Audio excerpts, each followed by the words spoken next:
Serena, I want to know from you because you said that you didn't expect him to get down on one knee and actually propose. So I'm assuming you went into that moment having Joe be like, I love you, let's take this outside of paradise and see how we are in the real life and continue this relationship.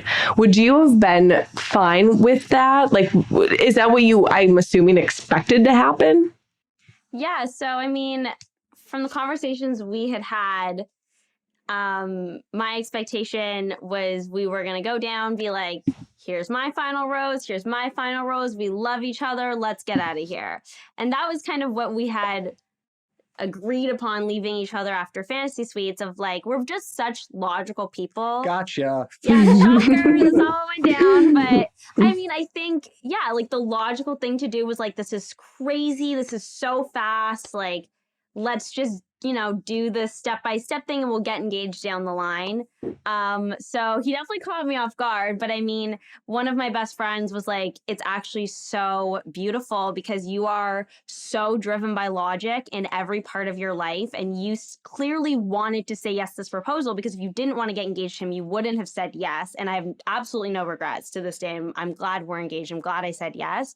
So she's like, it's really beautiful to see that this decision to be with Joe and to be engaged with him was just so like emotionally driven. Like I got so emotional when we got down on one knee. I was so excited to say yes. I was obviously in complete shock, but I mean, I knew he was the one. It wasn't like I hadn't already imagined, one day us getting engaged. We just, he jumped the gun, did a little sooner than we planned. I also think every couple or everyone that goes on the show should, if they really love the person, should be okay if there isn't an engagement and it's just, hey, let's leave as a couple. Mm-hmm. Because like if Serena was like, either we get engaged or this is over, I'd be like, wow, I don't know how I feel about that. Mm-hmm. I don't know where I'm going with this. It sounded a lot better in my head. Well, no, I get what you're saying. I think because I mean, and you were a couple that really since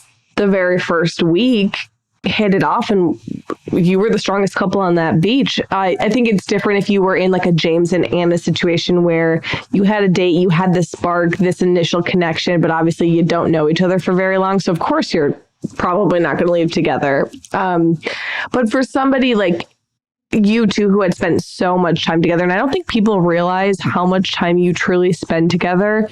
I know everyone's like, oh, it's only been, a couple of weeks, but it's like you were together day in and day out dealing with things that you probably wouldn't in normal daily life, and trying to navigate how you would navigate those things on a beach in very, very stressful, hard situations. And so it just, formed your, I would say it kind of sped up. It like put your relationship in a microwave in a way, which obviously helped because it got you to where you are now.